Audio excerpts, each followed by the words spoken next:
आज हम बात करेंगे उस इंसान के बारे में जिन्होंने 93,000 पाकिस्तानी सैनिकों को घुटने टेकने पर मजबूर कर दिया। फील्ड मार्शल का पद धारण करने वाले ये थे पहले भारतीय जनरल। वर्ल्ड वॉर 2 के दौरान इन्हें लगी थी 7 गोलियां। 7 गोलियां खाने के बाद भी मौत इनके सामने हार गई। इनका जवाब सुनकर खुद इंदिरा गांधी हैरान रह गई, जिसने 1,000 रुपए के बदले में ले लिया था आधा पाकिस्तान। और वो कहते हैं, अगर कोई सिपाही कहता है कि उसे मौत से डर नहीं लगता, तो या तो वो झूठ बोल रहा है या फिर वो गोरखा है। जी हाँ, मैं बात कर रहा हूं सैम मानेकशॉ की, जिन्होंने निर्माण किया था बांग्लादेश का। तो चलिए जानते हैं पूरी कहानी भारत के सैम बहादुर की।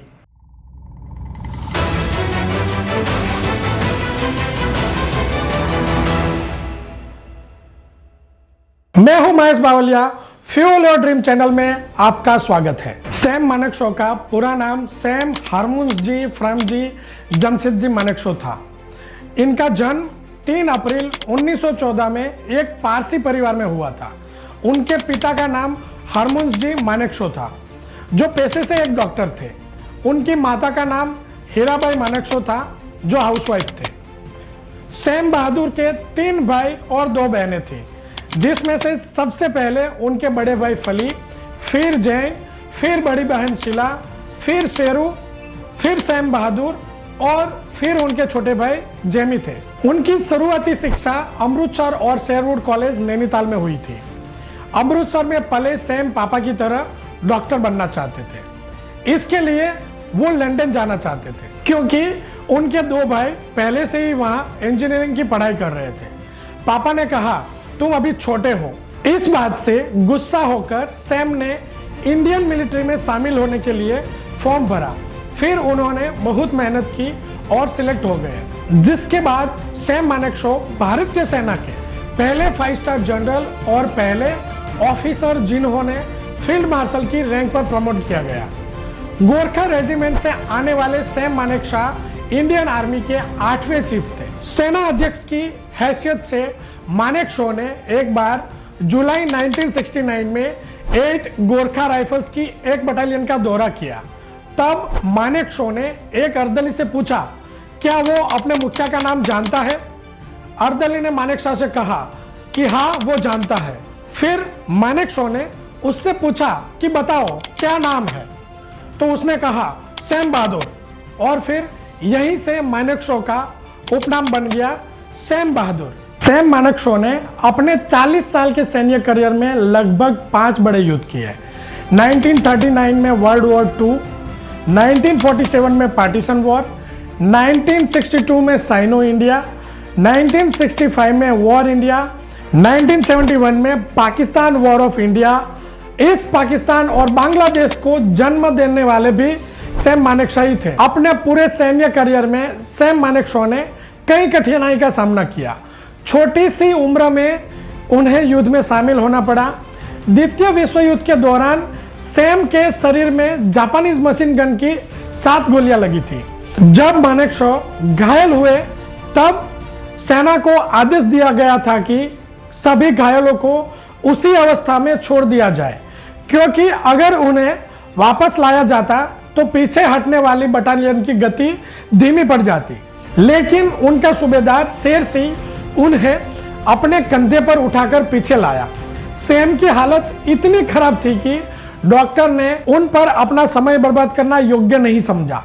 तब सूबेदार शेर सिंह ने डॉक्टर की तरफ अपनी भरी हुई राइफल तानते हुए कहा, हम अपने अफसर को जापानियों से लड़ते हुए अपने कंधे पर उठाकर लाए हैं। हम नहीं चाहेंगे कि वह हमारे सामने इसलिए मर जाए क्योंकि आपने उनका इलाज नहीं किया।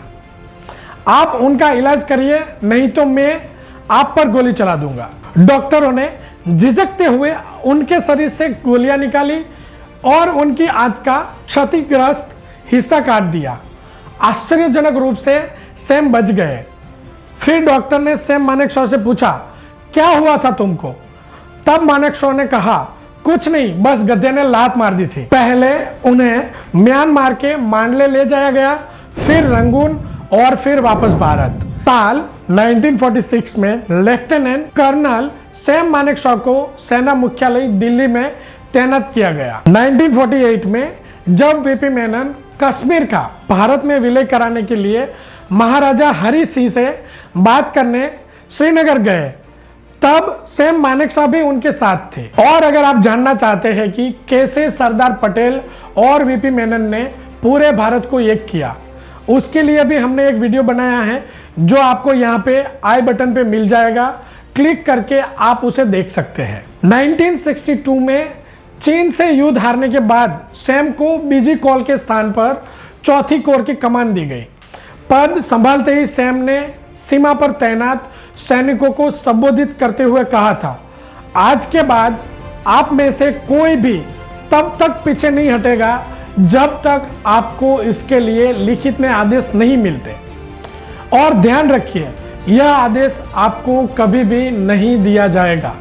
सैम मानेकशॉ की बेटी माया दारूवाला कहती है कि सैम अक्सर कहा करते थे कि लोग सोचते हैं कि जब हम देश को जिताते हैं तो यह बहुत गर्व की बात होती है, लेकिन इसमें कहीं ना कहीं उदासी का पुट भी छिपा रहता है, क्योंकि लोगों की मौतें भी होती है। सैम के लिए सबसे गर्व की बात यह नहीं थी कि भारत ने उनके नेतृत्व में पाकिस्तान पर जीत दर्ज की। उनके लिए सबसे बड़ा क्षण तब था जब युद्धबंदी बनाए गए पाकिस्तानी सैनिकों ने स्वीकार किया था कि उनके साथ भारत में बहुत अच्छा व्यवहार किया गया था। साल 1947 में मानेकशॉ और याह्या खान दिल्ली के सेना मुख्यालय में तैनात थे। याह्या खान को मानेकशॉ की मोटर बाइक बहुत पसंद थी, वह इसे खरीदना चाहते थे, लेकिन सैम उसे बेचने के लिए तैयार नहीं थे। याह्या खान ने जब विभाजन के बाद पाकिस्तान जाने का फैसला किया तो सैम उस मोटर बाइक को याह्या खान को बेचने के लिए तैयार हो गए और दाम लगाया गया 1000 रुपए। याह्या खान मोटर बाइक को पाकिस्तान ले गए और वादा कर गए कि वह जल्द ही पैसे भिजवा देंगे। सालों बीत गए, लेकिन सैम के पास वह पैसे कभी नहीं आया। बहुत सालों बाद जब पाकिस्तान और भारत में युद्ध हुआ तो मानेकशॉ और याह्या खान अपने अपने देश के सेना अध्यक्ष थे। लड़ाई जीतने के बाद सैम ने मजाक किया, मैंने याह्या खान से पैसे का 24 सालों तक इंतजार किया, लेकिन वह कभी नहीं आया। आखिर उन्होंने 1947 में लिया उधार अपना आधा देश देकर चुकाया। 1971 की लड़ाई में इंदिरा गांधी चाहती थी कि इंडियन आर्मी मार्च में ही पाकिस्तान पर चढ़ाई कर दे, लेकिन सैम ने ऐसा करने से इनकार कर दिया क्योंकि भारतीय सेना हमले के लिए तैयार नहीं थी। इंदिरा गांधी इससे नाराज हुई। मानेकशॉ ने पूछा कि अगर आप युद्ध जीतना चाहती है तो मुझे 6 महीने का समय दीजिए और मैं गारंटी देता हूं कि जीत हमारी ही होगी। मुक्ति बहानी, जो ईस्ट पाकिस्तान का एक ग्रुप था, ईस्ट पाकिस्तान जो अभी बांग्लादेश है, वो ग्रुप भी पाकिस्तान से आज़ाद होना चाहता था। तब सैम मानेकशॉ ने उनसे बात की और सबको ट्रेन किया, सबको हथियार दिए और तय हुआ कि जब इंडियन आर्मी पाकिस्तान पर हमला करेगी तब मुक्ति बहानी का ग्रुप इंडियन आर्मी को सपोर्ट करेगा। और 3 दिसंबर को फाइनली वॉर शुरू हुआ। सैम ने पाकिस्तानी सेना को सरेंडर करने को कहा, लेकिन पाकिस्तान नहीं माना। 14 दिसंबर 1971 को भारतीय सेना ने ढाका में पाकिस्तान के गवर्नर के घर पर हमला कर दिया। इसके बाद 16 दिसंबर को ईस्ट पाकिस्तान आज़ाद होकर बांग्लादेश बन गया। इसी जंग के पाकिस्तान के 93,000 सैनिकों ने आत्मसमर्पण भी किया। इस युद्ध के दौरान इंदिरा गांधी को यह बात सुनने को मिली कि मानेकशॉ बहुत फेमस हो रहे हैं और आर्मी की मदद से आने वाले दिनों में पॉलिटिक्स में उनकी जगह ले लेंगे। जब मानेकशॉ को इंदिरा गांधी की इस गलतफहमी के बारे में भनक हुई, मानेकशॉ सीधे इंदिरा गांधी को मिलने चले गए और कहा कि क्या आपको नहीं लगता कि मैं आपकी जगह लेने के लायक नहीं हूं मैडम? आपकी नाक भी लंबी है और मेरी नाक भी लंबी है, लेकिन मैं दूसरों के काम में कभी नाक नहीं घुसाता। मेरे पास मेरी आर्मी है, वही मेरे लिए काफी है। 1971 के भारत पाकिस्तान युद्ध के तुरंत बाद तत्कालीन प्रधानमंत्री इंदिरा गांधी ने तय कर लिया था कि देश में चीफ ऑफ डिफेंस स्टाफ के तौर पर एक नए पद का निर्माण करें। इस पर तत्कालीन थल सेना अध्यक्ष जनरल सैम मानेकशॉ को बिठा दिया जाए, लेकिन ऐसा न हो सका और जनरल मानेकशॉ को आखिरकार देश के पहले फील्ड मार्शल से ही संतोष करना पड़ा। इस तरह वो देश के पहले 5 स्टार जनरल बने। दरअसल आमतौर पर सेना के तीनों अंगों के प्रमुख ही अपनी गाड़ियों पर 4 सितारे यानी कि 4 स्टार लगाते हैं, जबकि फील्ड मार्शल को अपनी गाड़ियों पर 5 सितारे यानी कि 5 स्टार लगाने की इजाजत होती है और इसलिए फील्ड मार्शल को 5 स्टार जनरल भी कहा जाता है। मानेकशॉ को अच्छे कपड़े पहनने का शौक था। अगर उन्हें कोई निमंत्रण मिलता था जिसमें लिखा हो कि साधारण कपड़ों में आना है, तो वह निमंत्रण का अस्वीकार कर देते थे।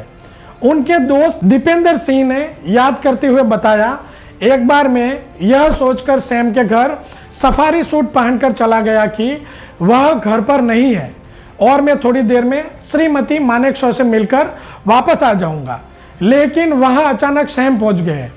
मेरी पत्नी की तरफ देखकर बोले, तुम तो हमेशा की तरह अच्छी लग रही हो, लेकिन तुम इस जंगली के साथ बाहर आने के लिए तैयार कैसे हुई जिसने इतने बेढंग कपड़े पहन रखे हैं। सैम चाहते थे कि उनके एडीसी भी उसी तरह के कपड़े पहने जैसे वह पहनते हैं, लेकिन ब्रिगेडियर बहराम पताकी के पास सिर्फ एक सूट होता था।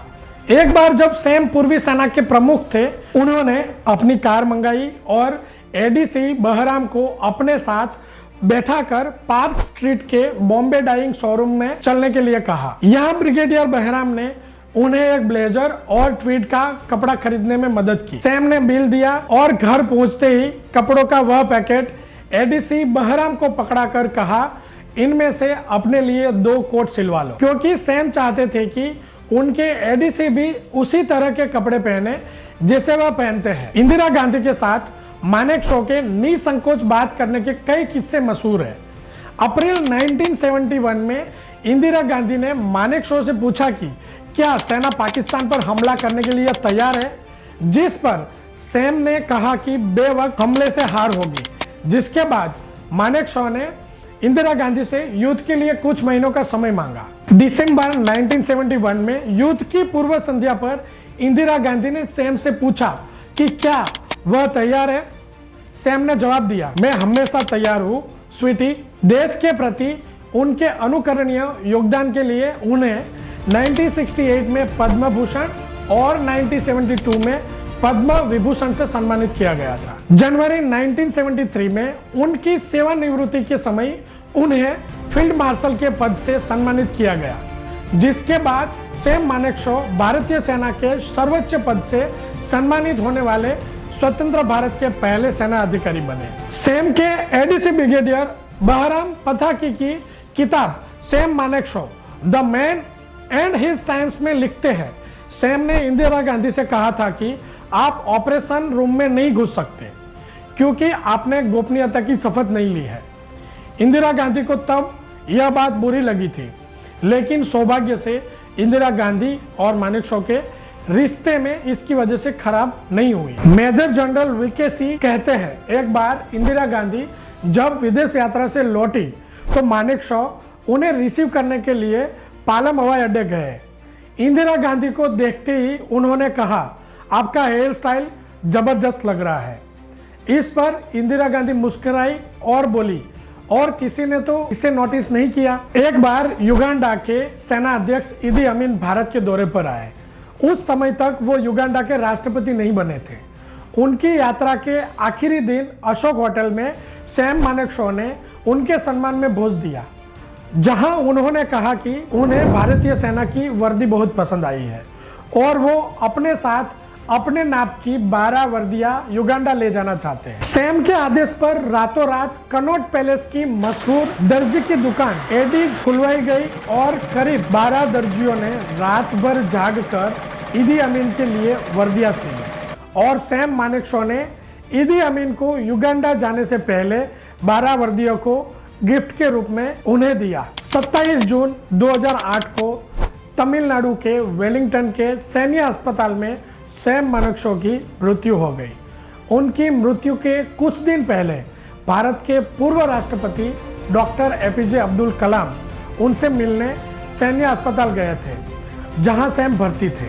1942 में मिलिट्री क्रॉस, 1942 में बर्मा वीरता पुरस्कार, 1944 में 9 साल का लंबा सेवा पदक, 1945 में 1939 1945 स्टार, 1945 में बर्मा स्टार, 1945 में युद्ध पदक, 1945 में भारत सेवा पदक, 1947 में सामान्य सेवा पदक, 1955 में 20 साल का लंबा सेवा पदक, 1968 में पद्म भूषण, 1971 में पूर्वी स्टार, 1971 में पश्चिम स्टार, 1972 में पद्म विभूषण, 1972 में संग्राम मेडल। मानेकशॉ को अपने सैन्य करियर में इतने पुरस्कार, सम्मान और उपलब्धियां से सम्मानित किया गया। सितंबर 2008 को गुजरात के तत्कालीन मुख्यमंत्री नरेंद्र मोदी ने अहमदाबाद के शिवरंजनी क्षेत्र में एक फ्लाईओवर का नाम उनके नाम पर रखा।